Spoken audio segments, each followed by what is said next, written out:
two. Yo. Yo, you know what it is, man. It's your boy Queens Vibe, man. I'm here with my brother, the Guzman Academy 507, man. You know what it is. This is the second episode of the POL podcast, man. Pugilist Life, man. Yo, Chico, what you want to say to the camera, to YouTube real quick, man? Man, second episode, man. We can't wait till we get into these. We got a lot to say. We got a good agenda today. But before all of that, man, we just want to give a shout out to all the people out there. God bless y'all. Keep safe, keep clean, keep everything, faith, have faith, and keep positive. Everything will be okay with all this pandemic and everything is going, They just want to keep our prayers out there for everybody. New York is trying to make their way back, so hopefully everybody that's watching this, man, y'all all stay safe. Hopefully nobody that as any of our viewers was affected by the pandemic, man. And if you are, man, keep your head up, man. Trust me, because everyone was affected by this somehow, some way. Trust me, man. So hopefully, our prayers, my prayers, his prayers, we all go out to all of our supporters, man. For sure. But let's get into this episode, man. Me and my brother, man, we've been sitting there for the last 2 weeks debating on how we're going to approach things, man. We just going to jump right into it, man, because it's a lot to talk about, a lot of good things coming in boxing, a lot of controversial things that happened since the last time we filmed this episode. So the first thing on the agenda, because I had to get it on my phone because I didn't get the whiteboard yet, you know what I mean? We building towards that. Let's look at the agenda of what we going to talk about, bro. Alright, so the first thing I wanted to bring up, man, there's a lot of hoopla, a lot of internet stuff going on with Mike Tyson versus Roy Jones, man. They're doing this. They're doing the charity events, they're really building it. I gotta give it to them, man. You got everybody on board. Mike Tyson and Roy Jones, man. People want to see Roy and Mike go at it, man. What you think about these charity events, man, that they're doing for boxing right now? Well, from what I heard, it's like 8 rounds, I think, with headgears and everything. It's a charity event. It's what you call so I really think this is good, man. Two big guys in boxing, two legends. Mike Tyson and Roy Jones. You can't say nothing enough about these guys. Yeah. I just hope that it don't go that serious because nobody needs to get hurt. Nobody needs to get, just keep it as what it is. It's a charity event. Do it for the people so they can enjoy it.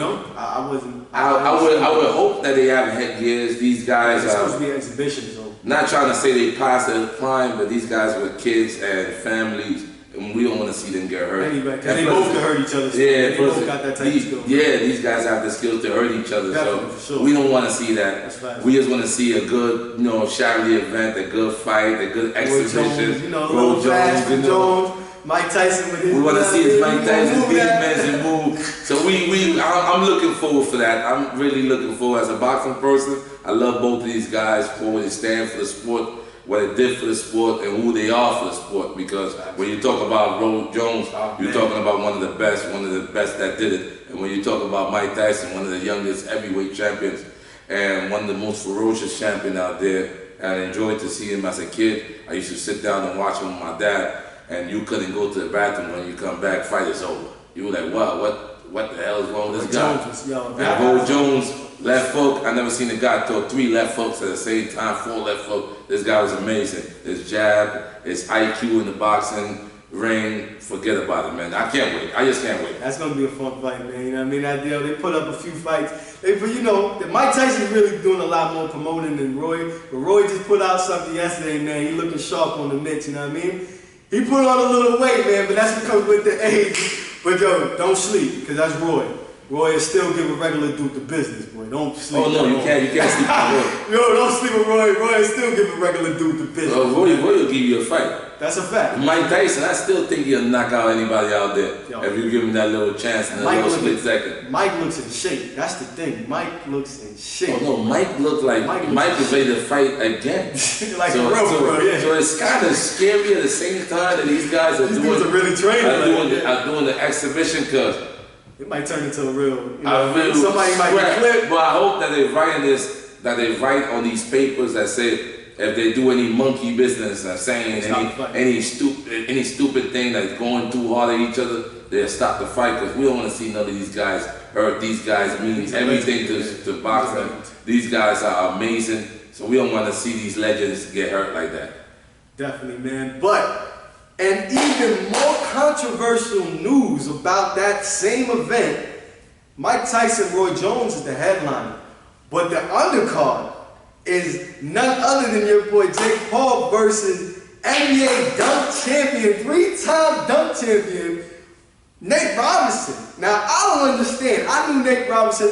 Ball was life before boxing was ever even thought of in my life. So I didn't see Nate go through phases where when he was done, he thought he was done playing with the NBA. He was going to try out for the NFL, and he was one of the top wide receivers in Seattle when he was in high school. He played basketball and football, and he was the top at both. So that would make sense to me that he would try that. But I seen him play around with the Mitch, but I was like, yo, is he really going to try to fight Jake Paul? And I've seen, don't sleep, Jake Paul can throw his hands, you know what I mean? He's not the greatest fighter in the world, no, but he can throw his hands. So what do you think about Nate Robinson coming into the sport and being on an exhibition card that's a pretty big card, being the co-main event to that? What do you think about that, bro? Well, because he's an athlete and he has a name. He was a big-time athlete, and he had his name already in the athlete world, like a basketball player. So it's not that big for him to get in these cards. But I think he got in this card with Jake Paul because I think they got a thing against each other, or maybe they called each other out. I don't know how it happened. But Jake Paul already had a fight before on DAZN. Yeah. And Nate Robinson coming in. We just gotta wait to see what happens and in this fight. I wish that the same way people could come into boxing and take care of whatever problem they have, we could do the same thing in other sports, like football, basketball, tennis, whatever it is. We as boxing can't go into football world and say, I want to play football. That's a fact. We can't play basketball. That's like crazy. So they got to say thank you that they could come to our world and make money off of it, have fun off of it, and do a charity at the same time for the sport. So at the end of the day, I call it whatever it is, but let's have fun. Let's see what these guys could do. I'm looking forward to see what happens. Yo, I was talking to somebody out in Syracuse. They was like, yo, listen, man, you can't sleep on Nate, man. You don't know what he's doing. You don't know if he's training. He's putting out a 24/7 type documentary. He's already on documentary number 2. Like, yo, he's really training for this. So I'm just like, yo, this is crazy. Like, yo, you'd be surprised. Yo, people that play basketball and football, yo, they always somehow transition into boxing, man. It's just, yo, boxing is where it's at, bro. You know what I mean? It's just a different feel when you're in here. Not everyone's built for it, but those who are, yo, man, I'm telling you, ask Nate, man. Nate was an NBA dunk champion. Nate then got buckets with the most elite guys. Now he's trying to dibble into boxing, man. That's to tell you how fun boxing is for those who can handle it. You know what I mean? But like I said, you can play basketball, you can play football, you can play tennis, you can't play boxing. Tell him that medicine. Tell him the thing you always tell me, man. Punches is not medicine. That's his saying. This is a skill that you have to develop. This is a skill that you have to nurture every day, in and out, running, taking care of your craft, meaning coming to the gym, knowing how to throw a jab and stuff like that, like Mayweather's and these guys do it. So not because these guys are doing it, anybody could jump in this thing. At the end of the day, this is a charity event that they doing. Whatever problem they got against each other is still a charity event. Can these guys take on the real fighters? No. I would sit right here and tell you no, because these real fighters are really doing this 24/7. They sleep, eat, and don't want to say the word, but they do this. They do this for real. They do this for real. So the same way we don't disrespect, they platform, whatever they do, basketball, YouTube, we don't disrespect ours. You doing what you're doing, but this is a thing that we take very serious. These fighters get up every day morning to go run. Sometimes they do 2 a days, meaning training, strength and condition in the morning, go back home and rest, and go train in the afternoon. And you know what I'm saying? And the support system that you gotta have for these things, man, is amazing. You gotta have a support system to become what you want to be in this sport of boxing. Yo, man, I'm looking super forward to that. That's gonna be a fun event. Mike Tyson and Nate Robinson. Oh, man, I can't wait. Fun, bro. See the NBA champion in the ring, yo, that's gonna be fun. I can't wait. But yo, you see what my brother was just talking about support, right? So I want to switch the topics a little bit real quick, man, because me and my brother over here, we was talking, it was like a week ago, maybe a week and a half, and we was just talking about 2 or 3 people. No names need to be mentioned, but a big topic came up, and a lot of people don't understand how important this topic is. And when we were talking about it, it hit home for me because when he was talking about the topic itself, I started putting myself in this situation. I said, yo, I didn't have that either. So I want to bring awareness to what having home support, how that will affect a fighter or how it can negatively affect them. Talk to the viewers about home support and what that could do mentally on a positive note or on a negative scale. What could it do to a fighter? Well, when you talk about the support system, right? Well, as a boxer, sometimes you don't want to get up. You don't want to go do the running. You might feel like it's not going nowhere or it's not going too fast for you. It's not moving as fast as other guys' career. But then you got to have that support system in the house, like maybe a mom, maybe a girlfriend, maybe a wife, to push you like, yo, come on, you can do this. You got to do that. So it becomes more easier burden on you because at the end of the day, this is a lonely sport. This sport is so lonely. When people are out there partying, you in the house sleeping because you got to wake up at 4 o'clock in the morning. Start running Because you don't have the luxury that other people have. If you're not signed to a promoter, they'll call you on 3-week notice or a month notice, yo, you want to fight? And if you're not ready, you'll never be ready. So I always say stay ready, you'll never gotta get ready.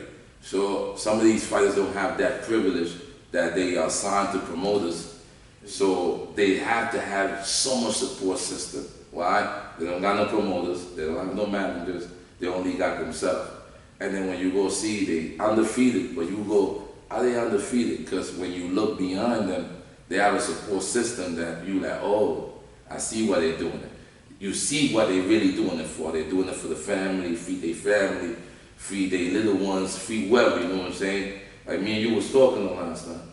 Everybody have a support system. I have a support system. I'm a boxing trainer myself, trying to become one of the top boxing trainers out there. And to become one of the best boxing trainers out there, you have to be in it every day teaching your guys or teaching whatever fighters you have the craft and trying to perfect it.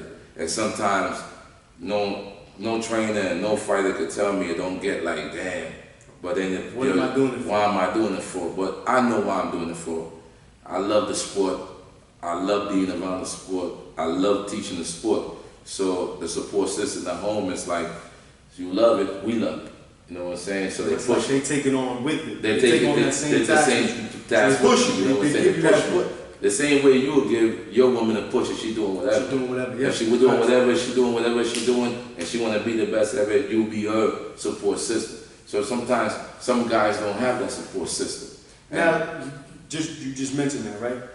Can you tell the difference between the guy that has it versus the guy that doesn't? You could. I mean, you're a trained guy. So I've been around boxing for so many years, with my dad being, top trainer in Panama here, having world champ, and some of the guys that get to be world champions have managers, promoters, and have all these things.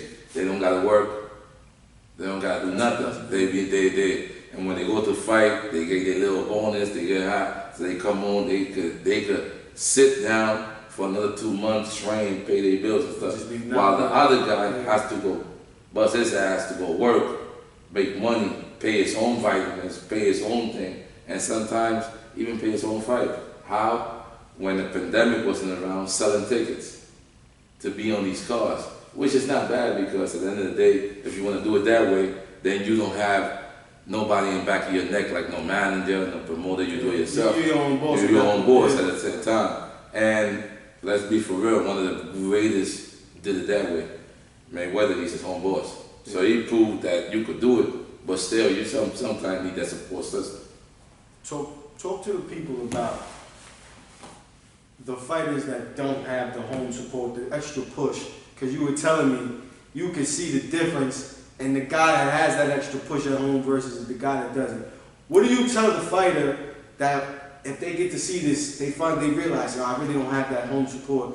How do they overcome that, or what do they do in order to help them overcome whatever lapse that they have to face? Because trust me, man, this fight game is not easy. This journey is not easy.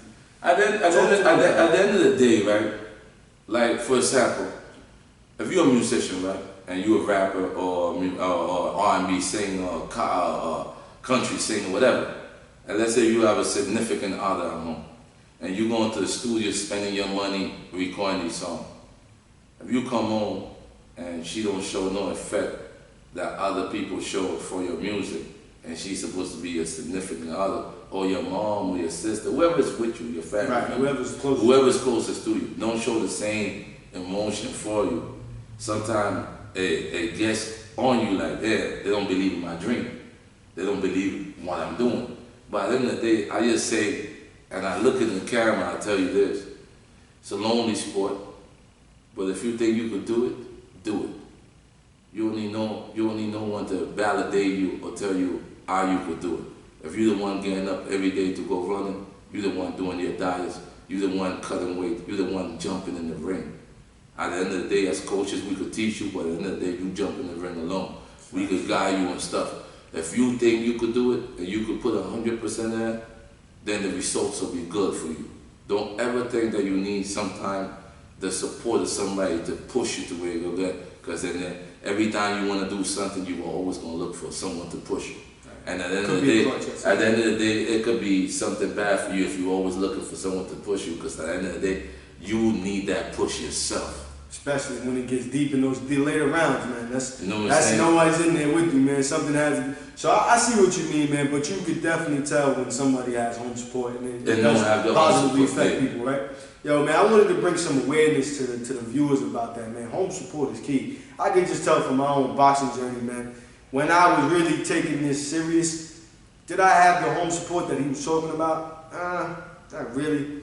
But I didn't have it, not it either. But it was just like, yo, if I'd have had that extra push where I had somebody waking me up, like, yo, it's time to run. You going to run? What's up? Like, you playing games?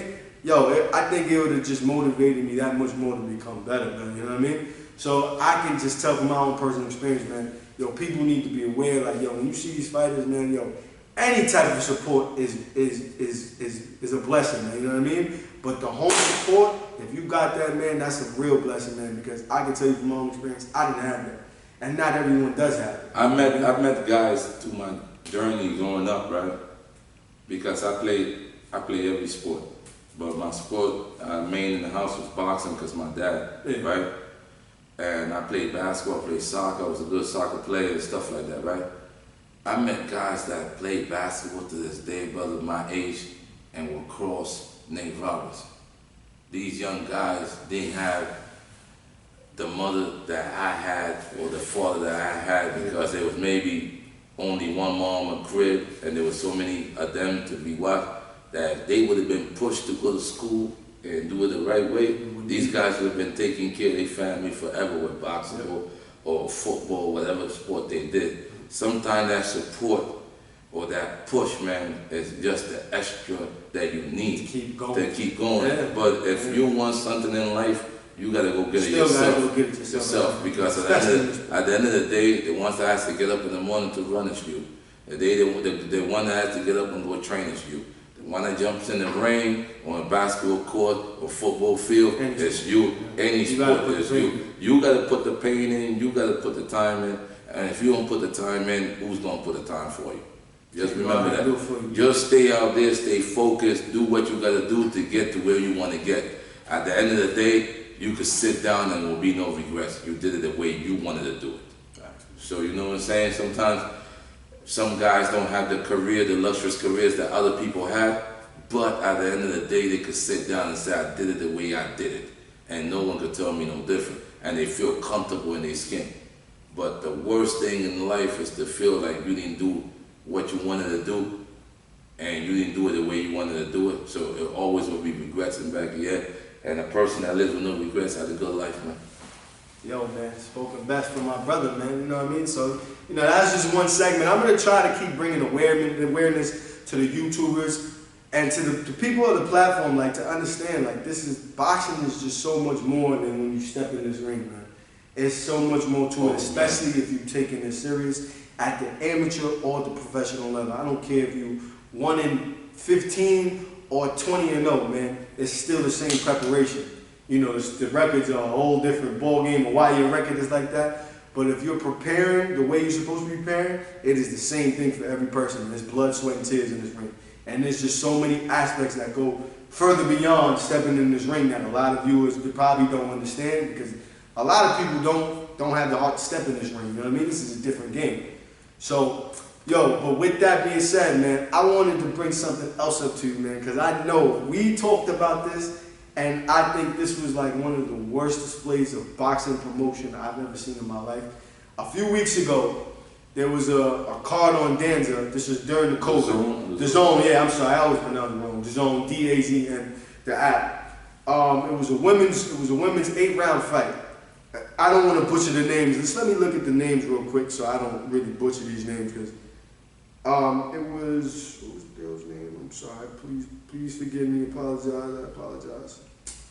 It was the Strada girl and the Atkins girl. It was a real bad knockout on YouTube. Hold on 1 second. Oh, it's on YouTube. All right, so the Zone put on the card, put on the show. One of the cards was an 8-round women's bout, and the two fighters was they don't have the girl's first name, but her last name was Estrada versus a girl named Atkins. Atkins was the girl that got knocked out, right? But the way the knockout came in, you almost sat there and just asked anyone that knows boxing would be like, how could the Zone, a powerhouse promoter, put a card like this together or put a fight like this together? This girl Estrada is clearly an Olympic level women's boxer, and they put her in there with a girl that looked like she had no boxing experience whatsoever. I called my brother right here. I said, "Yo, bro, did you see this?" He told me he had already seen it. I thought I was shocking him with it.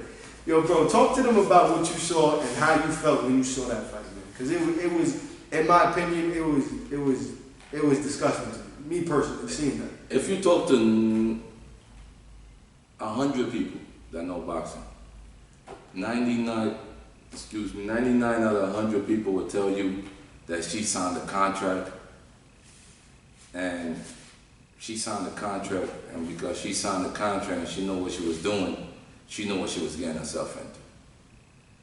Well, that is true. I cannot go against that. But if you look at the fight, the first 1 second before when the bell rung, if you see the way she's coming out, yo, it was you could sad. clearly see This girl didn't know what that she she did not want to be in there. 150%. She didn't want to be in The there. fight only lasted 5 seconds. Right? She didn't want to be in there.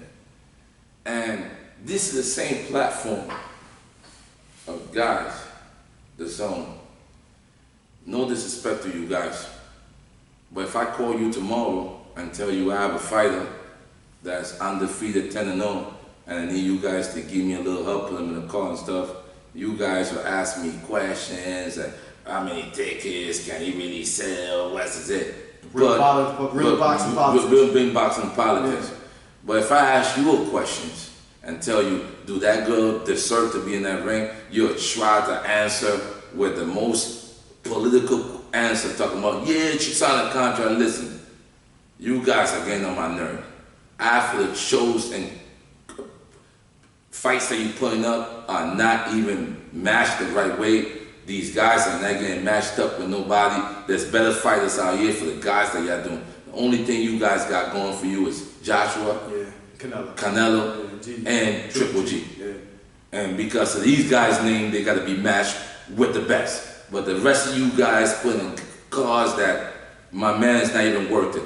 I was a DAZN follower for a couple of months. I discontinued it because every time I see it, if the card don't have, and I forgot, a good young man you guys got, David Haney.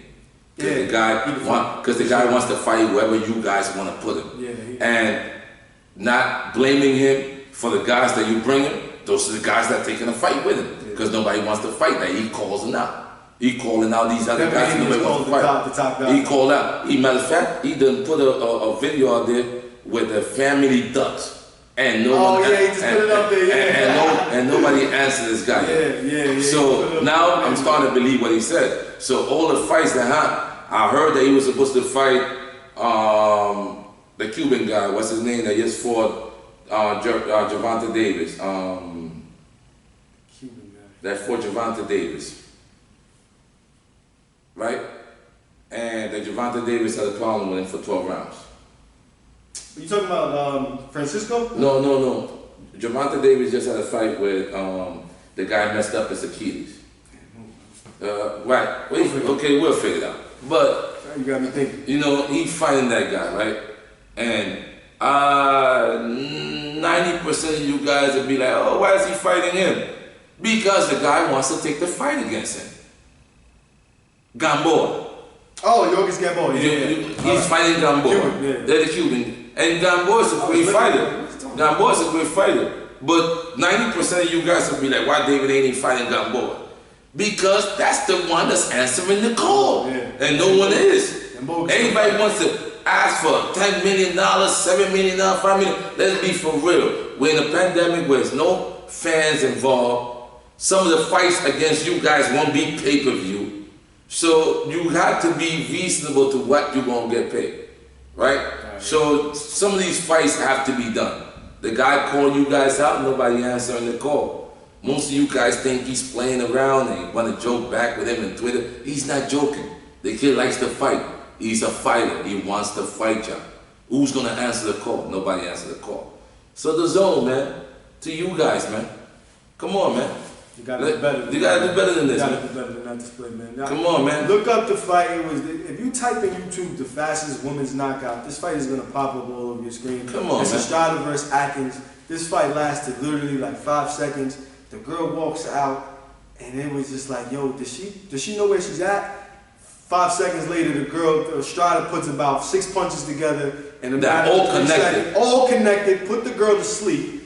The girl was out, and it was just like, how could you feel happy and joyful about? And it's so bad that their own commentators even say something about it. This girl should not be celebrating for a win. For a win that we already knew what was going to happen. So you guys knew what was going to happen, and you allowed it. That So was you a telling me you bad couldn't find a better opponent for that young lady that did that? Granted, both people got paid. Both people got paid and they That signed a girl contract. got I paid. understand. That girl She got knew what paid. she was doing when she signed the contract. But let's be for real, man. Let's be for real. You guys right now, you guys are losing point right now, man. You guys better start putting cards together and real fights together. Take it whatever way y'all want to take it. These Honestly, fights are not being They were right. doing real good, man. Until I saw that, I thought they had Joshua on. They had the Triple G, the Devinchenko. They had a few good cards. I won't take everything away from the zone, but that display of promotion Bro, was just like I've been disgusting. watching. Me I've personally. been watching fights in the zone, and if it ain't Joshua, it ain't Canelo, it ain't David Haney, or it ain't Triple G, It's like, what are we doing? on the cards are not competitive at all. So it'd be super lopsided. Super lopsided Got you, at all. You know what I'm saying? Not saying you got good young fighters in your camp, great young fighters that are willing to do whatever I'm telling you, that could really fight. But you guys acting like y'all scared. And don't want to put good cards together. Not saying that your fight is not good, because you guys got hell of a fighters. Definitely. You just gotta do better matchmaking. So the fights could be very competitive. You saw PBC, what they put out. PBC, Competitive fights. Man, PBC is killing the game, man. Competitive fights. They've been doing it for the last 3-4 years. Yeah. Competitive PBC fights. bringing back boxing. Bob Arum, top rank, competitive fights. Definitely. He started it off. Yeah. Competitive fight. You cannot say one of the fights was wrong. All the fights was good. Good matchmaking. You know what I'm saying? Yeah. Telemundo's coming back with good fights. Undefeated, going against undefeated. What's going on, guys? Yeah, the zone, man. You got to do a better display than that. Come on, man. That was Your matchmaking is very, very low right now. Your matchmaking is very low, and you got great fighters. You got great young fighters in your thing. You got great young fighters that got great trainers that are willing to put them out there so they could display their talent. But you guys are not doing your job. Your matchmaking is not right. I guess I know my brother had a lot to say about that fight, man. You know what I mean? Because I just thought it was. I see he brought it to a deeper point. I just couldn't believe what I saw with the knockout. I was like, I know there's no way they should allow this girl to come into that ring. Even the referee was scared. when the bell. Yo, I thought he was gonna stop the fight. I thought he was gonna stop it before the fight going on. I said, yo, wait, does this girl know where she's at? 5 seconds later, she's out, cold. Like, Referee on the floor, holding the referee in his mind right now. If you could have read the referee mind, the referee like, what the hell just went on? I'm telling you, YouTube, look that fight up. Estrada versus Atkins, man. Estrada gets this girl out of here. She's clearly an Olympic level fighter. You can just see it. And that girl it looked like she never even put a ring in the regular gym right here with us, man. You know what I mean? Like, it was bad. You know what I mean? So that was definitely a controversial topic. I think that happened since the last episode, man. On to an even more controversial topic before we start talking about upcoming fights and stuff, man. Because I think this is major on the agenda of boxing that happened in the last month, man. If anyone has been following boxing, any of our supporters, and you know Paulie Malignaggi wound up getting fired for a few comments that he made, probably right after the George Floyd situation, man.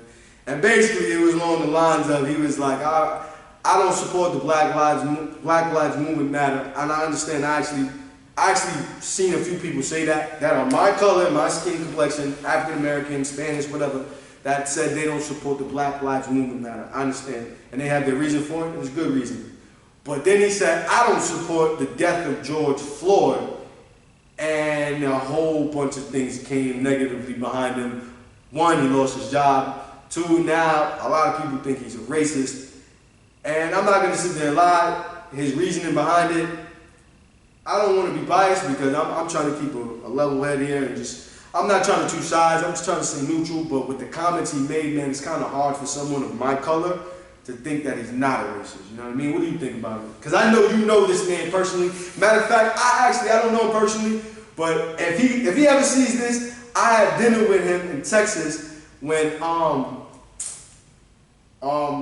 Rocky Juarez was having his last fight against Robinson Castellano. He knows Steve Quinones very well. Shout out to Palm Springs Boxing.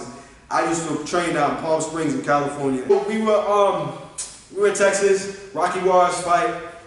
He had just got the gig for Showtime, man. You started seeing his face all over. He knew my old coach really well, Steve Quinones, man. Shout out to Palm Springs Boxing Club, man. We sat down, we had dinner. I told him I was from Queens, you know, and paid for the dinner and all that. He seemed like a regular level-headed guy. But after this comments, it's just hard to believe. Like, it just makes me think. Honestly, I'm wondering if people of that color really think like that. But you know him personally because you've been around boxing for a long time. What do you think about those comments? And I want your evaluation on that because you know him a little bit. I don't know. Well, to tell you the truth, I heard that he said something about in that level of being racist and stuff like that. But to tell you the truth, I didn't hear what he said. You heard what he said? Yeah. So tell me what he said, and I will tell you why. It goes along the lines of the reports was like the comment was basically he just doesn't support the George Floyd's death and that racial inequality is like our fault. Like black people caused the situation that they're in, which is why they're in the situation. It was along the lines of that, which is why Showtime gave him the boot. You know what I mean? Because it all happened right after George Floyd. And it all stemmed from something that Devin Haney said that he had to apologize for. So it was a response, but it was what he said that was like, whoa, this is way over the top. And then it was the timing of it that was like, yo, man, I understood the whole you don't support Black Lives Matter. I didn't understand you don't support George Floyd death. I don't understand that one. You know what I mean? So okay. I would need an explanation on that. Me personally. Me being a Spanish descendant speaking Spanish, I'm from Panama. And I'm black, as you can see. I support my people, support all types of people. I support my people 100%, which is black people, Spanish people, white. I don't care what color you are, right? If he said in the lines and knowing what's going on in the world right now, and he said that he didn't support the George Floyd death, my brother. That's a tricky one, man. That's a tough one. That's a tricky one because I know this brother very well, very good person. I cannot say he and say he's not a good person, but a person lost his life for no reason. No reason. Doesn't matter if he was white, green, yellow, red, purple, what. No he lost his life. There was no reason. We have to respect a life. Facts. no matter what color he is. And if he went that route, it was very, very wrong of him.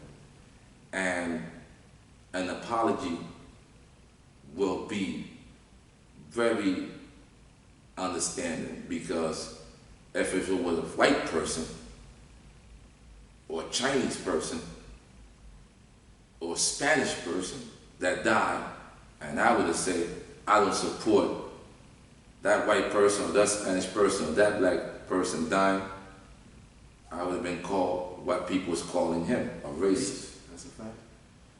But I heard that it all started because David Haney said, it started with David Haney, yeah. David Haney said, and I quote, I don't know if this is what I heard, so don't quote me wrong, I leave politics for the politicians. I do boxing because I'm a boxing person. We just talking about what we heard. We just talking about what we heard, We just checking and we just what we trying to heard, say, and him being, because people would say I'm not black because I speak Spanish, or I was born in Panama. This is the blackest man I know, bro. This is my brother right here. You know what I mean? This is the man that you need to talk to. He's very aware of what the world sees all our color as. And it's like you don't run into people like him very often. So he had told me himself, like, yo, brother. And sometimes I feel bad that he's saying that, because he's my brother. He's not a good friend of mine. He's my brother. We sit down, our family sit down together. We don't eat on the same table. You know what I'm saying? So if he cry, I would feel it. If I cry, he'll feel it. So he's my brother. So for him to tell me one day, we having a conversation, and he said, my brother, don't take this the wrong way. Well, you the only Spanish person I ever met that said that he's black. That's a fact. The only naturally Spanish-speaking person. That's a fact. And he said, yo, bro, I never had a Spanish person admit or even want to say that they black. That's a fact, bro. That's a fact. At least from my own experience.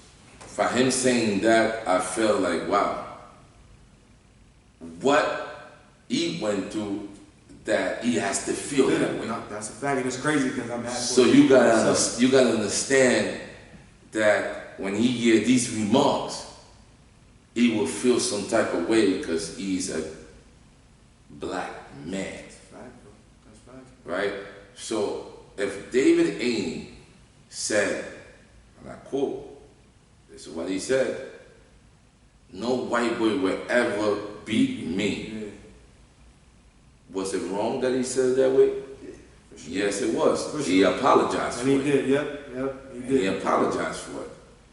Because we're in a country that freedom of speech is everything, but certain things are not free to speak about. Nope, you get tapped on the wrist. Because you get tapped on the wrist for it.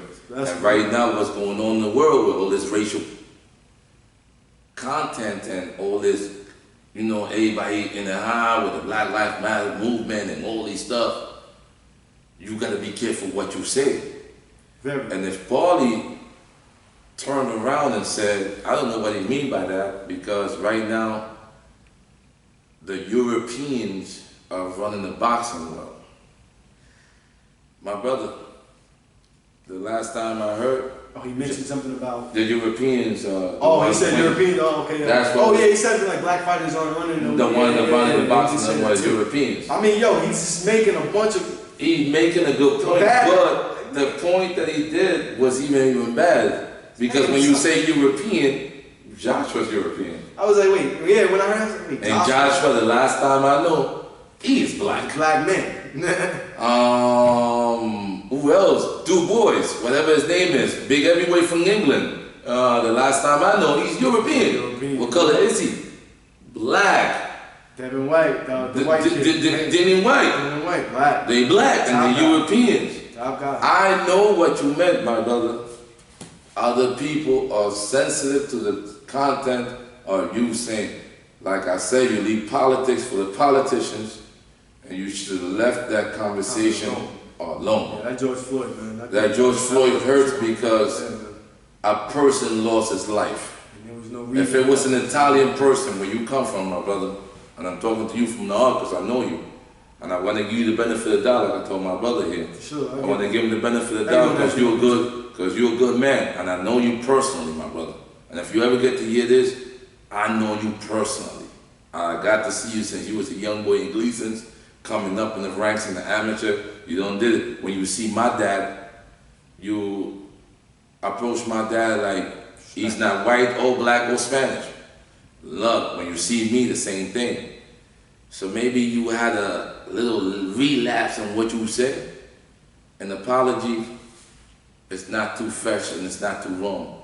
Because him as a black man, he feels that. I was in this crazy, because like you said, I sat down with the man. I'm thinking, we mad cool, you know what I mean? No, he is. He is cool, you know, and I'm not going to take nothing away from that. It was just, when I heard what he said, and then he didn't want to apologize, and it was like, I don't even care about the whole apology thing, man. Whatever, you said what you said, man. But you have to understand, black people aren't in this for no reason, man. People of poverty in general, because it goes beyond black. There's Spanish people that's in poverty. There's white people in poverty. People don't just get in that reason for no reason. It's a cycle that people are stuck in, and people don't understand it. And it only makes sense because I know you come from that Bensonhurst area. That side doesn't look like the side of Brooklyn he's from. That's a whole different side. Those people on that side look like they live okay lives. And I'm not saying everyone's household is okay, but if you go to East New York, and then you go to Brown, and then you go to Bensonhurst, you can see the difference. You know what I mean? So it's just, it's a sad situation, and I hope one day maybe somebody, if you see it, I can help bring some light to it. You see, it was definitely a controversial. You see, when you talk about racism, and you talk about being racist and calling people racist, or people want to be racist, because sometimes I laugh at these people that go on TV and go, F black people, or then I see my black people, my Spanish people say F white people. And then, oh, I hate that. And then you don't look up the word racism, or you don't do no reading on what the demographic of why we are in what we are right now, in the situation we in. You must sit down before you talk and do your research about the things that are going on in life and what we are fighting for as black people. The same way as white people fighting for some type of cause, same way Chinese people fighting for a cause, the same way Spanish people fighting for a cause. We have to do our homework before we say anything. You cannot say something and you haven't done your homework on these things. These things are matters that are very, very, very slip and slope and sensitive, that you cannot put your 2 senses in it. If someone asks me about our president, I say I leave that alone. If someone asks me about my governor, I leave that alone. Me too. Because at the end of the day, I am not a politician. I do not know those politics, and before I speak, I will have to do my research. And everything in life is a research, because as black people are crying for what's going on, this cry is just not George Floyd. No. George Floyd was just the tipping of the iceberg. This thing goes on. If you get stopped, sorry to say, if you get stopped as a white man in America, you won't have to go to the same scrutiny a black person will have to go to. You know what I'm saying? It just comes off just how people grew up thinking about our color versus the way people think about your color. You know what I mean? It's just, that just comes with the game. And I understand. For one bad apple, you cannot say the tree is messed up. But that's how it is. But that's how it is. That's how the world is, man. And the same way I would say here, it's not every cop is bad. But because one does it, we all think they all bad. So it's like a ripple effect. That's a ripple effect. That's the same situation. So you saying that made everybody in the community of being black saying, oh, he's a racist too. You understand, my brother? Just an apology. Do your research before you do the apology, so you know what you're apologizing for. Because at the end of the day, I know you, and I know you're a good man. I know you're a good person. I know you. Maybe all these other people are ridiculing you on YouTube and stuff like that, but they haven't sat down with you. They only know the Paulie from YouTube or the Showtime and stuff. He's a hell of a pod. He's a hell of a commentator. My man, Everything you done got, you fought for it. I was there. I saw it with my own eyes. I know the trainers you had. You've been in the gym with me. I've been in the gym with you. So I know what type of person you are. But before you do any apology, and if you even want to apologize, it's okay, because every man is entitled to his opinion and condemn their own self. Sure. But I think you're a very smart young man and a very good person, that you will do your research and you will apologize. An apology will be accepted. Why? Because it'll show the character and person that you are. You know what I'm saying? Because definitely I was telling my man here, and he could tell you, my brother, that I was defending you. For sure he was. He definitely was. He was like, wait, well, you know, I know this guy personally, you know. And I wasn't attacking you, but I was just like, man, I didn't think someone of his stature would make a comment. The only problem that you did was not kill a person that lost his life. That's what it was about, man. It was like, this goes beyond being black. This man had no reason to lose his life. To lose his life that way, the way he lost it. He was detained in a cop car already. Why did he lose his life? Will you blame the guy that, can you blame the guy that kneeled in his neck?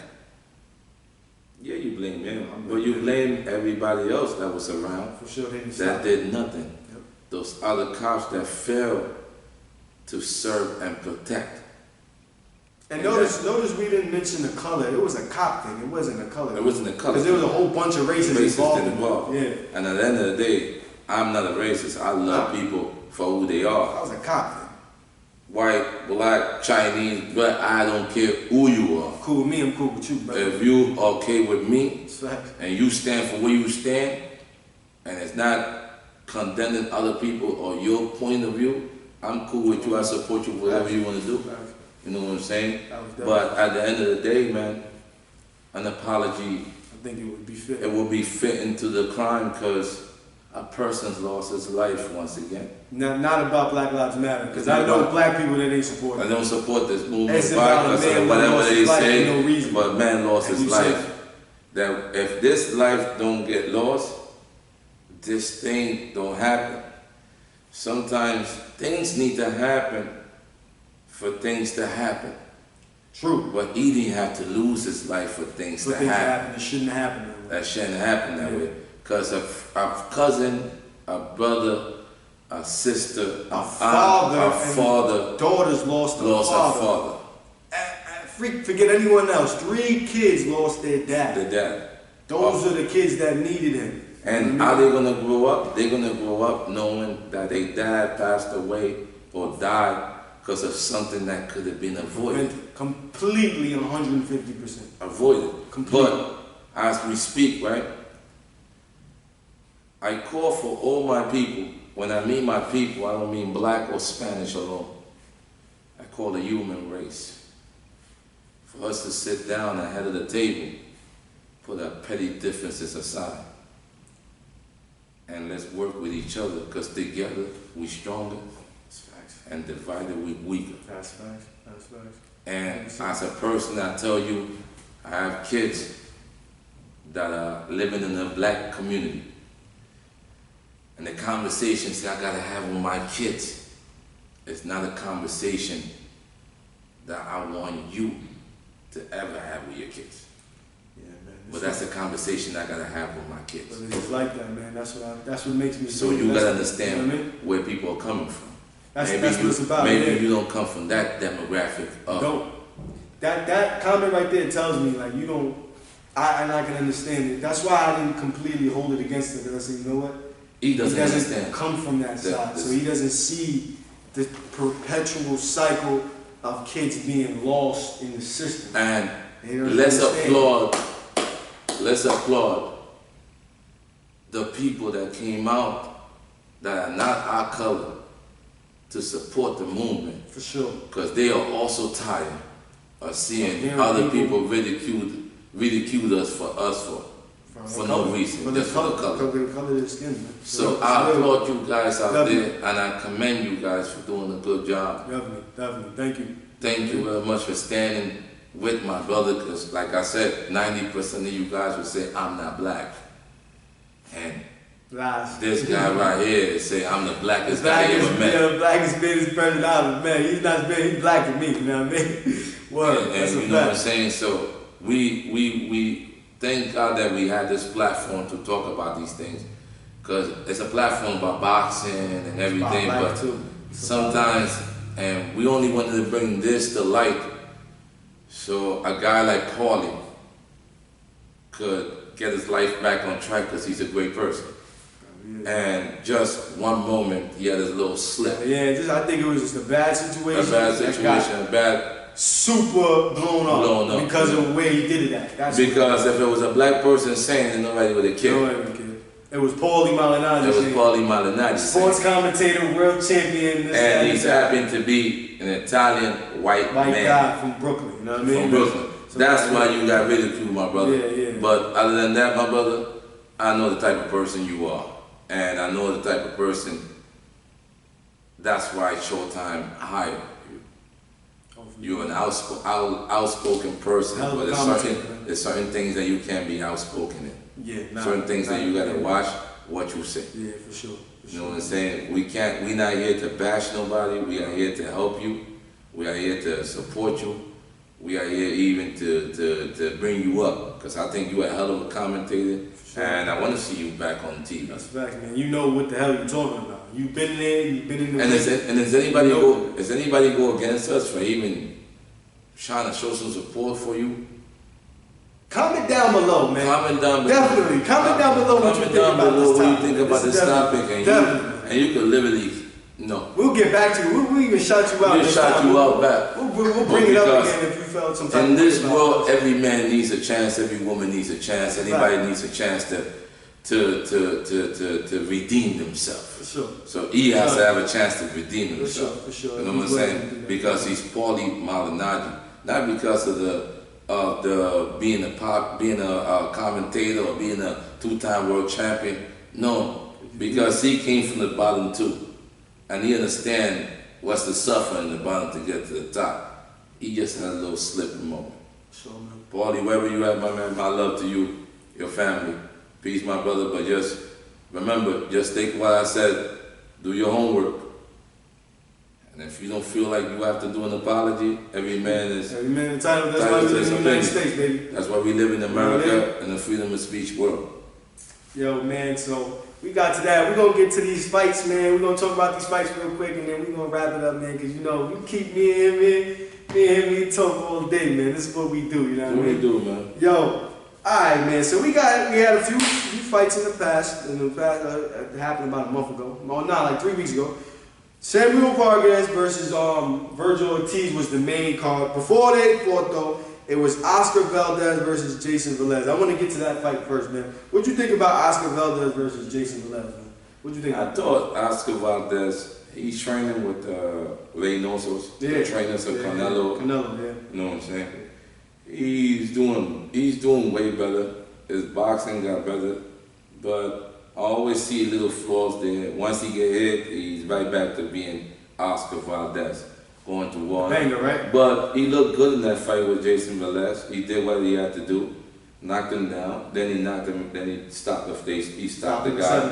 Stopped him. Good stop. So he did what he had to do, and he looked good. He looked like he was improving his boxing skills. Then his defense getting a little better. And you could see that the Reynosos are doing a great job with the guy. So now he has two potential candidates. You know, Shakur Stevenson, he's calling for that smoke with Shakur. And there's another guy by the name of Miguel Berchelt. Yeah, Berchelt. That guy beat, what did he beat, Joe? He beat Julian Williams, right? No, that's the other guy. You're talking about Jason Rosario, the one that's fighting. Oh, yeah, no. He beat Osholito, right? He beat Francisco Vargas and I think Salido, if I'm not He beat mistaken. a few of these guys. Well, at least I think his record is, if I'm not mistaken, 37-1 with 33 knockouts. Yeah, 37-1. Yeah. Well, yeah, this guy. that fight with Valdez, two Mexican fighters. Valdez got little boxing skills. Berchelt too. I just feel like Berchelt is too strong for him, and that fight doesn't get to 12. I think Berchelt has the upper hand in that fight. That's a good fight. Don't get me wrong. It's a good fight. I just think Berchelt's too strong for him. Shakur. Shakur Stevenson with Oscar Valdez. I'm not trying to take nothing away from Oscar Valdez because nobody gave the young man nothing. He worked hard to get where he is. But when we talk about Shakur Stevenson, we're talking about a guy that's his level is like my man. You watch Shakur, man. Shakur special. He's special. The guy is special. You can't take nothing away from him. I'd rather watch Shakur Stevenson against Miguel Berchelt. Who would you have now? That'd be a good fight because then you got the boxer against the puncher. What do you think? That'd be a great fight. It's hard because the puncher always has a punching chance. I'll give it a 50-50 fight. 50-50? I'll give it a 50-50 fight because both guys are deserving of the 50-50. One is a champion, worked hard to get there, and the other one doesn't work very often since he was young to get there. So it's a 50-50 fight. And to tell you the truth, we don't choose winners here. No. As the best man win, because at the end of the day, like I always said, the winners will be the fans, baby. That's it. Good fights. That's all we care about. That's what we care about. Right now, with all this thing going on, good all fights. All we need is fights. Yeah, win or lose, we just want fights. You know what I mean? That was the that was the co-main event. The main event was Samuel Vargas versus Vergil Ortiz. Now this guy Samuel Vargas, man, this guy did a little research on this guy. This guy's been in there, Amir Khan. He's been in there with the best of these guys. He's been around for a little while too, man. Shout out to Samuel Vargas, man, if you ever see this, bro. We'll take you on that podcast any day we want you on here, man, for sure. Yo, man, Vergil Ortiz is young, up and coming. He's clearly the A-side fighter. You clearly see Golden Boy building this guy, man. You know what I mean? What did you think about the fight, Samuel Vargas, their performance, and what do you think that's next for Vergil Ortiz, man? I think that fight was a very good fight. Vergil Ortiz shows how powerful he is. He's strong, young boy. You know what I'm saying, stuff. But still little tweakings that you gotta do defensively and stuff like that before you start calling out these top guys. Cause he called out Danny Spence and all of them, and I didn't even know he was a 147. Not saying for nothing, but if he feels like he's ready to fight, who the hell am I to tell him that he's not ready to fight these guys, right? But at the same time, a couple of more fights. A couple of more fights, tweaking things here and there, because his defense is okay. And to fight these guys, your defense has to be very well. Yeah. And if you don't got no defense like that, you could be picked apart by Spence, Danny Garcia, Keith Thurman, Terrence Crawford. And does he feel stronger than them guys? Maybe he feels stronger than them guys. But at the end of the guys, those guys are those guys, and they're not where they at for no reason. You know what I'm saying? So I think 2 or 3 more fights, he'll be there. He'll be there to be. He's definitely up and coming for sure. He'll be there to in other words, to what you call them, to compete against these guys. Right. 2 or 3 more fights. 2 or 3. So you think right now maybe little too soon. Still need a little. And we don't want him to go nowhere because he's good for the sport. He's a humble young man, as you can see, and he can fight. And we like how he fights. You know what I'm saying? We like to fight. I can't come and he comes with bad intentions, man. Yeah, he can fight. He wore Samuel Vargas down, but Samuel Vargas, man, mad respect for you, man. You've been in there with the best of them. I don't know if you get any love or appreciation, but you know, I watched a few of your fights, man. You've been in there with the best of them. Gave Amir Khan win full 12 with Amir Khan, man. It's not easy to go full 12 with Amir Khan. People talk about Amir Khan's chin. I don't care. Amir Khan has power, and he's beaten the best. So it's like, yo, he took Amir Khan full 12, hurt him a little bit. You know what I mean? Amir Khan won that, but at the end of the day, man, you gotta respect a man that can hold his own against world-class opponents like these guys, man. You know what I mean? And those guys are needed in the sport. Definitely. You need gatekeepers. You need those guys. You need those guys that those are the guys that test those young dudes that are gonna be. We need those guys around, and they do their job. Thank you, Samuel Vargas, for being around in the sport, doing what you have to do. Jesus Soto Carras is another guy. Man. With him, it was a hit or miss. Like, he could beat you that day. Like, he came to fights. You brought up that guy's name, right? Carras? Soto Carras, right? Yeah, he could beat Mexican you. guy. Yeah, he could beat you. Tall, 140, 147. I remember when he was going to fight Andre Berto. Maybe me, the only person in the house that called a knockout. before the fight. For Karas? I said, I bet you everybody's looking at you crazy. And everybody looking at me like, this is Berto. I said, nothing against Berto, because we love you, Berto. Right. Sapa said, my brother, we love you. And I think you were a hell of a fighter and stuff like that. It's just certain things that Berto does in boxing that Soto Karass was going to expose. And the exposure was me being on top of you, you want to deal with that pressure. But granted, he did mess his arm up though. No, he messed his arm up, but he messed his arm up, right? And I give it to him, right? But then he fought with his arm good against another pressure fighter named Sean Porter. And what happened? Oh, he gave Sean Porter a hard.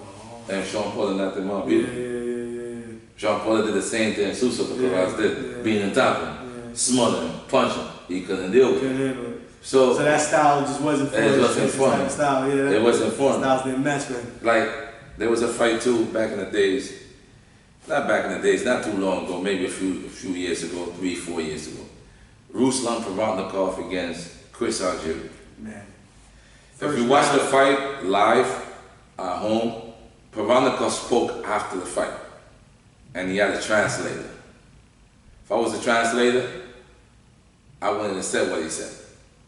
Provodnikov said in his language, I always tell these promoters not to give me these type of fighters that can move and that can outbox them, that can box them. Oh man, you're making my life hard, make me look bad, man. So the commentators, the guy that's translating go, oh yeah, he said, bro, you're supposed to mix that up. Oh yeah, the fight was tough, man. So we knew guys that could box, it'll move, or give him a little problem. Right? Give him a little problem, you'll lose these fighters. There's no more rules on Provodnikov. He was just he was coming, he was good for boxing. I like the guy. I thought he fought tough. That fight with Timothy Bradley, forget about it. Man, that was one of the fights of the decade. Listen, the day I meet Timothy Bradley, the day I meet you, my brother, I will only extend my hand out and I will tell you one thing, thank you. Because I love boxing. I love boxing, but you make me love it even more because at times, 60% of the people that was with me watching the fight say, he's done. And you proved that Desert Storm means what it means, brother. That fight was different. I was like, yo, man, what possessed him to bang with Provodnikov like that, man? Then there's another guy called a computer. We talked about him in the last episode.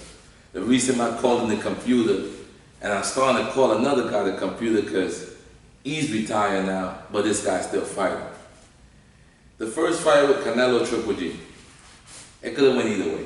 For sure. More towards the Triple G. Yeah, right? More towards Triple G. But then the second fight came, and he went in the Canelo computer, and Canelo did his job, and outworked him in his own game. On his own game, for sure. So Canelo looked at like, wow, you did all that turnaround in these months and you did this. No, he put him in the computer. Sergey Kovalev against Andre Ward, first time. He drops Andre Ward. Yeah. Andre Ward gets up. That was tricky, man. Mayweather, everybody say Andre Ward lost. I was going to respond, man. Everybody say Andre Ward lost, right? I didn't have him lose. I didn't have him lose in that fight. I don't know why Mayweather would say that the man lost. Okay, whatever he said. Second fight comes. He's in the computer now. In the computer mode. And once Andre Ward put him inside his computer, he figured him out. That's it, yep. They went in the computer mode, yep. Figured him out, broke him down. I mean, it was an even fight though. It was an even fight until that last round. Yeah, until that last round, it was even. In the first fight, Andre Ward didn't throw that many rights. In the second fight, Andre Ward was looking for that right. When he landed it, that was it. That was it. That was the beginning and the end. The body shot was there. That was it, man.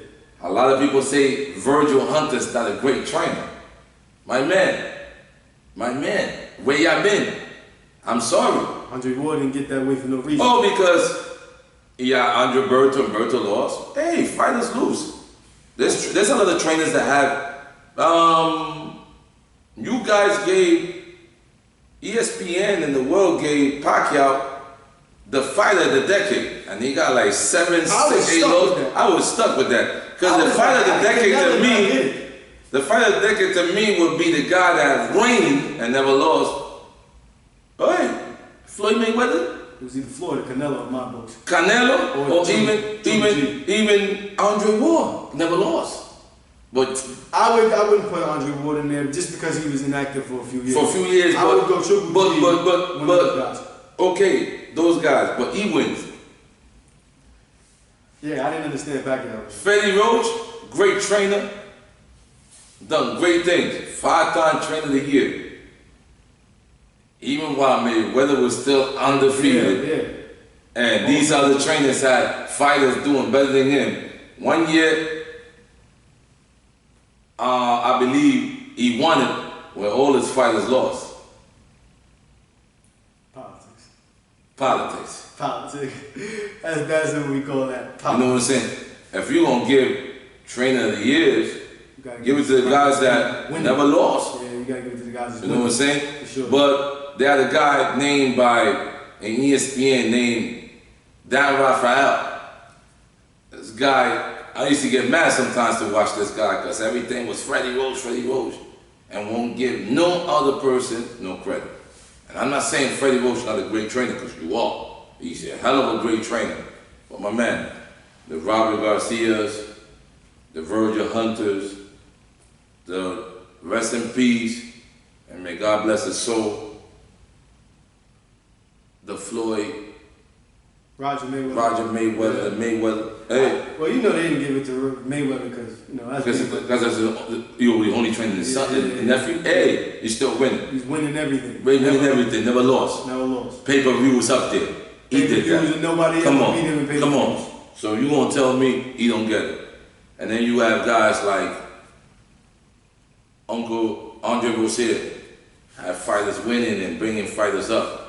Then you got guys like the Eddie Reynosos that got Canelo, that proved him that after Mayweather fight, they done took their fighter to a different level. Got better and better and better. Winning money like this and doing that. These guys win. They won it not too long ago, but okay. You got fighters and trainers, and they got two fighters right now that a lot of people hate them for who they are. Be yourself, the Charlo brothers. Be the way y'all want to be, because I love it. Why? Because you guys are the way y'all are. Be yourself. You are who you are, be it. You guys don't think y'all could get beaten by anybody? That's okay with me. Talk that stuff. Walk it the way you want to walk. It's okay. Then you got fighters that don't talk. That are great fighters. Sean Paul, humble. Derenchenko, that's willing to fight, getting ready to fight one of you, one of the Charlo brothers. Big guys that are quiet, but when they show up, they show up. They talk the talk in the ring. Hey, whatever way you want to do it, do it. Who am I to, or him, or anybody in the world to tell you, oh, they talk too much? Hey, my man, are you the one training? Are you the one doing anything for them? They the ones doing everything for themselves. Jermell Charlo is getting ready to fight Jason Banana Rosario. That just beat J-Rock Williams. Yeah. I'm taking nothing away from J-Rock. Great fighters from Philly. I just feel like J-Rock got to come back and, you know, take care of little things. Great team out there doing your thing. God bless you, brother. They said that camp, he was real sick. He was sick, so it was sick, but he didn't want to say nothing about it, and I commend you on that. And you did what you did. Yeah. So get back to the drawing board. You back. Yeah. They got other Erickson Lubini right back to fighting a championship, and he's right back to being out. And he got knocked out, but the young men worked and worked. Do your thing. You got fighters like Gervonta against Leo Santa Cruz. That's a big fight.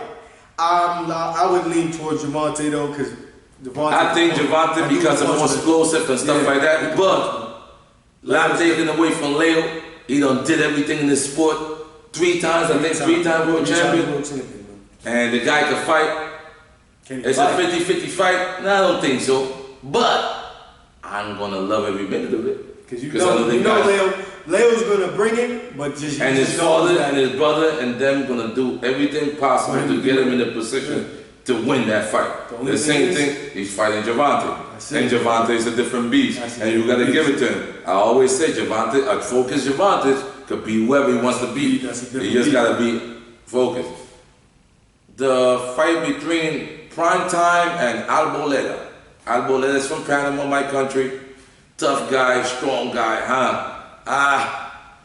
In that fight, tough against Primetime. Why? Because Primetime has all the boxing skills, torsus leaning inside, the skills, the fastness, and everything. And the young man he's special. And Arboleda got a tough night that day. He got a tough fight, right? He got a tough fight, but he got a tough night that day with Primetime because Primetime can fight his ass off. And them guys are working hard. Oh wow, the fight. There's a fight around there that we are forgetting. Let me see. Make sure it's not on the agenda. We are forgetting about fight. Oh, Teofimo It's and Lomachenko. looking like that fight's not coming through. It looks like it's going down because what I heard, the money's not right. Maybe the money's not right and stuff like that. Yeah. But that fight will get back on track. Yeah, but how soon, man? You know, Lomachenko is only getting older. Yeah, but It's famous 21. Sometimes they do it for the person not to take the fight. I just feel like Teofimo done proved this work and a little more would have had the fight on.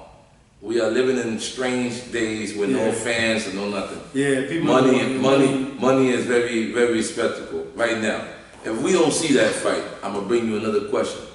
When will we ever see Terence Crawford again? He feels like he deserves all the money he wants in the world, and he deserves it. He's denied the fights because he's not getting paid enough. He's not getting paid enough. And who am I to say no, my brother? You don't deserve that. He earned that. He earned that. He earned his right to say. Here's my thing. It becomes a point that you know the time that we're living in. You know, boxing. It's not just about boxing fans, but at some point in time, if you don't start to fight, you will begin to lose that sharpness in that type of moment because it is a different level to be sharp in boxing and sparring versus in front of 50,000 fans. Okay, he's gonna get it right because I heard this guy wants to fight him from England, from overseas, Kell Brooks. That's a good fight. And that's a good fight. Who do you lean? Well, okay. I'm a Crawford fan. I've been a Crawford fan, and I'm a Kell Brooks fan too. I think Kell Brooks took a lot of punishment. I thought Kell Brooks' mistake was to fight Triple G. Too big for him and everything. You know what I'm saying? Then he went and fought Earl Spence, and the same thing happened to him in the other eye. You know what I'm saying? That means because the tissue's already being damaged from Triple G fight. All right. Then it's a good fight, but we just gotta see how he's coming. Earl Spence Jr. against Danny Garcia. Yeah, I'm debating. I think Earl Spence said he doesn't want a tune-up. I think he needs a tune-up, man. I think Earl Spence, by the grace of God, nothing happened to him major in that accident, and we are happy that nothing happened to him. You know what I'm saying? Blessing, yeah, man. A blessing. If you know what he went through and you see what the car looked like, you just wonder how he even made it through. So at the end of the day, he's alive. Okay. Yeah, walking fine. Walking and stuff like that. But he's fighting another guy that pinned that too. Yeah, but usually every time I see Danny comes out. No, Danny always shows up, man. Yeah, Danny always shows up. His father always gets him ready to fight. Yeah. Danny gets himself ready to fight. But at the same time, you're watching two guys that have been in and active. Yeah, so it might be it's a 50-50 fight in this one. Gotcha. And a little bit more towards Earl Spence, because why? Because Earl Spence fought a little more than Danny. Before he was a little more active. Yeah. That's a great fight. Earl Spence between Danny Garcia. I'm looking forward for that fight. Do you think it's possible Earl Spence lost a step? No, I don't think so. You don't think so? I think he has a little bit more respect towards life now. Yeah, it's life because this is a second chance, my brother. Yeah, no, yo, y'all don't know what happened. You need to. People don't get second chances. Not like that. Like today, I got a phone call, and I lost a good little young friend, and his brother. Not gonna say his name, just to respect the family and stuff. Young man was charismatic, used to do Muay Thai. Little brother did boxing. For what I heard, they had a car accident, came off the bridge, Pittsburgh somewhere, and the car caught on fire, blew up. He passed away. His brother's on the machines and stuff. And the family was about to pull the plug today. So they lost 2 family members. A mother lost 2 kids. Same time. Yeah, Jay going tomorrow. You know what I'm saying? So respect life, man. For sure. So, if a guy like Hell Spence don't think this is a second chance and don't want to respect life, my brother, I don't know what to tell you. I don't know what to tell you, my brother. You definitely got a second chance. Because people don't come back from second chance. That's a fact, man. For sure. You know what I'm saying? For sure. Just appreciate the second chance you got, my brother. Definitely. Because other people don't got. Our mother just lost a friend of mine. His mother just lost him, and I'm about to lose And his son, son. the other little son too. Yep. Yep. On one car accident. My Bless brother, them. God bless them, wherever they at. May God keep their soul in peace. And if there's no need to pull the plug on the kid, and if God could hear us and send a prayer to his mother and send a prayer to his family, we'll do. Definitely. God bless you, my brother. The time I got to meet you and stuff like that as a young man and stuff in the gym and stuff, it was a pleasure. Because you're a good young man, good attitude, always respectful, always joking around. I'm sorry for the loss of your family, and may God bless you, my brother. Right. You know what I'm saying? But thank you for tuning in. Listen, man, you already know, man. We've been out here. How long we've been talking? Oh, man, we've been having a good We time. can go at this all day, but you know it's only going to get better and better, man, for sure. Sooner or later, we're going to start having people on the show, man. We're just trying to figure it out because COVID is still around. It still exists. And it's not even about us being paranoid, but you guys still got some other people that are paranoid to be around people. So, you understand. thank But you very much, man. Definitely. This platform is still being built, man. Yo, thank you for all the people that are supporting the channel. Yo, QFC Movement, man. Support the channel. Like, comment, subscribe, man. I'm building the UFL in Queens, New York, man. Actually, for the whole NYC, man. I'm building it, man. Yo, check out my bro Mighty Mouse page on that UFL, man. He's been on YouTube. He's been doing it forever, man. He's going all around, and he's really for this Guns Down, Gloves Up movement, man. If you guys know about New York, man, New York has been on fire lately, man, since they decommissioned the anti-guns unit because of the whole George Floyd situation. Yo, there's a body dropping in New York every day, man. It's looking like the 90s right now.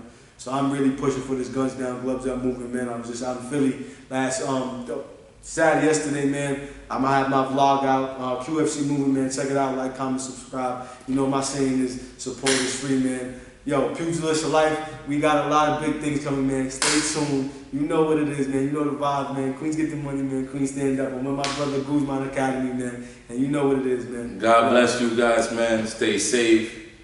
Keep the faith. Always put God first. Right, bro. Because with him, everything is possible. And I pray to all the families in the world. I pray it goes out to you guys. Thank you for supporting us. Right. You know what I'm saying? Queens Ride, my brother. Me, the TGA 507. You know, thank you very much for allowing us to do this podcast and bring it into your homes, to your phones, whatever you're watching in. And thank you for the support, man.